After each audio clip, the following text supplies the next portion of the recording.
Murakaza neza kuri ukurikumafranga.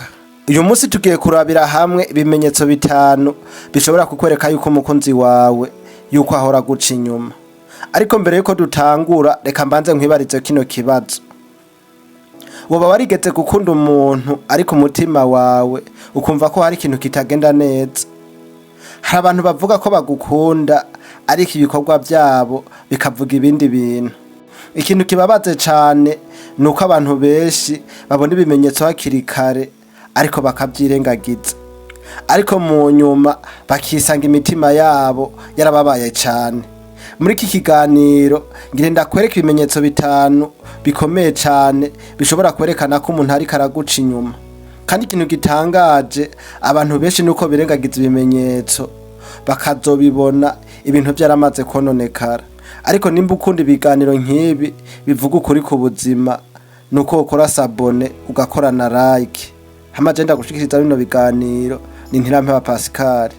Reka rero dutangure n'ikimenyetso ca mbere gishobora kukwereka yuko umukunzi wawe ahora aguca inyuma. Ikimenyetso ca mbere nuko uwo mukunzi wawe ahora ahisha telefone yiwe. Iyo umuntu atanguye kuguca inyuma, telefone yiwe iraheza igahinduka ibanga rikomeye cyane.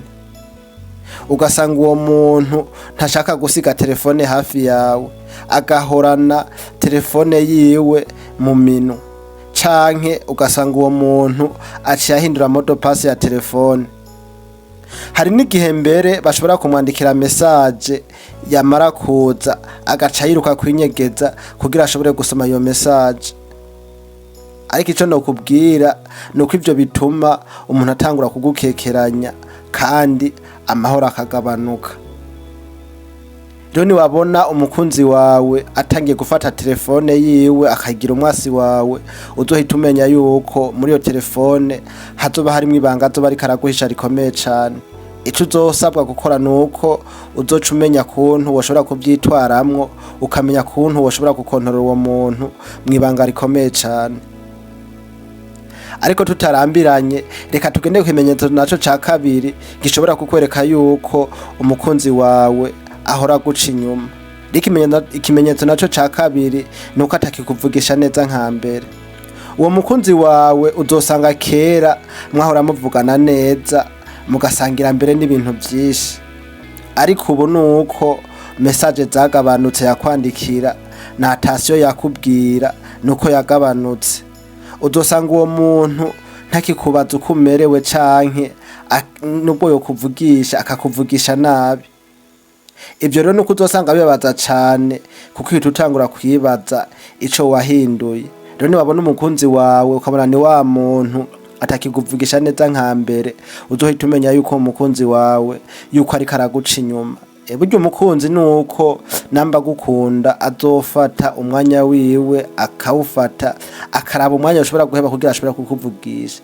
Ariko niwabona umukunzi wawe atakiguha umwanya nka mbere nuko uzoca umenya yuko uwo mukunzi wawe yuko hari uwundi muntu ariko aha uwo mwanya yahora aguha. Rero nuko uzoca umenya ikintu ushobora gukora nk'umuntu mukuru. Reka rero tugere naco kimenyetso ca gatatu gishobora kukwereka yuko umukunzi wawe atakigukunda, umukunzi wawe yuko ahora aguca inyuma. Ikimenyetso ca gatatu nuko atakigufitiye igihe. Iyo umuntu ariko araguca inyuma nuko atangura kubura umwanya wawe. Ariko aho kera wasanga ahora aguhamagara akakwandikira canke agashaka yuko mwoshobora kubonana. Ariko ubu nuko haravuga ati ndahuze ndiko ndakora cane canke akubwira yuko arusha. Ariko munyuma ugasanga wa mwanya yahora aguha ugasanga uwo mwanya warazimiye burundu. Rero nkuko nabimejeje kubivuga haruguru nuko umukunzi niyabagukunda nuko atazokwigera kuburira igihe co kuyaga. Azotuma araba ibintu yararimwo arabika intatuma yica kugira ngo mushobore kuba mwobonana, kugira ngo mushobore kuganira. Rero niwabona umukunzi wawe yahora kuganiriza ukabona mwaramarana igihe muriko muraganira ariko ukabona ibintu byarahindutse, uzohita umenya yuko uwo mukunzi yuko atakigukunda. Uzohita umenya uwo mukunzi yuko wa mwanya yahora aguha yuko hari undi muntu yamaze kuwuha ariwe ariko aramukontorora muri iki gihe. Ariko ikimenyetso gikurikira nico abantu benshi birengagiza kandi nico gikomeretsa imitima y'abantu benshi. Rero ikimenyetso ca kane nuko ahora agushavurira ata mpamvu. Umuntu ariko araguca inyuma hari igihe atangura gushavura cane, yamba umubwiye utuntu duto duto agaca ashavura.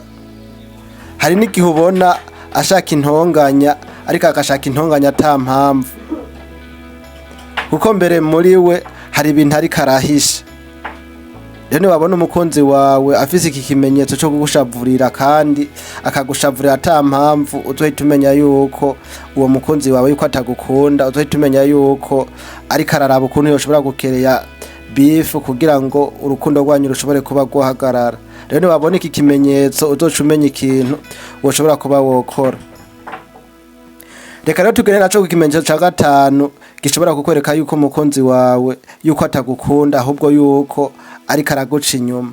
Rero ikimenyetso ca gatanu nuko umutima wawe ukubwira ko hari ikibazo. Rimwe na rimwe umutima wawe ukakubwira yuko hari ibintu ubona byahindutse canke ukabona yuko hari comportement zahindutse, ukumva amahoro yawe yaragabanutse.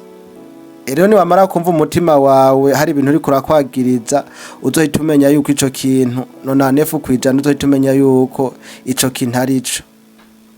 Kandi kenshi iyo umutima wawe ukubwiye ikintu nuko haba ari ikintu kitagenda neza.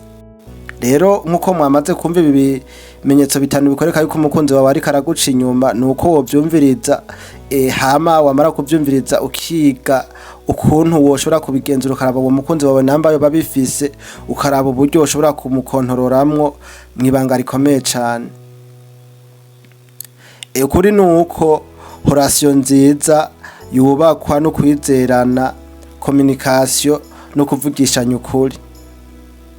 Ariko iyo ibintu bitanguye guhinduka, hari igihe relation nayo itangura guhinduka buke buke. Rero nimba ubona ibimenyetso ntucuhagarika umutima, ahubwo banza mutahurane neza, muvugane ukuri kandi mufate n'ingingo nziza, kuko rimwe na rimwe ukuri kurababaza, ariko kubimenya hakiri kare nuko bishobora gufasha. Rero namba wumva woba wakunze iki kiganiro, nyamba wumva co bacagufashije, nuko woshigikira iyi channel ukuri ku mafaranga, ugakora sabone, ugakora na like, kandi ukandika no muri commentaire ni ikihe kimenyetso ubona gikomeye kurusha ibindi. Hama je nagushikiriza bino biganiro ni Ntama Pascal, tukaba tuzobonana mu bindi biganiro by'ubutaha. Ciao ciao.